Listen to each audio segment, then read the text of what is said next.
মৌসুম নূর আমাদের এমপি, রাজ্যসভার এমপি করে দিয়েছি মালদা থেকে। মনে রাখবেন ডেরেক ওব্রায়েন গিয়েছিল, আর তাদের আসামে ঢুকতে পর্যন্ত দেওয়া হয়নি, তাদের ওপর অত্যাচার করা হয়েছিল 19 লক্ষ লোকের নাম বাদ দিয়ে।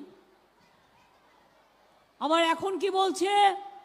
এখন বলছে আবার এনআরসি করবে, ক্যান নোটিশ জারি করেছে, আর ইউনিফর্ম সিভিল কোডের নোটিশও ম্যানিফেস্টোয় দিয়ে দিয়েছে।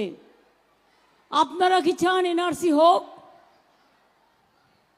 কি ভাই বোনেরা আমার, আপনারা কি চান এনআরসি হোক আর আপনাদের নাগরিকত্ব বাতিল হোক?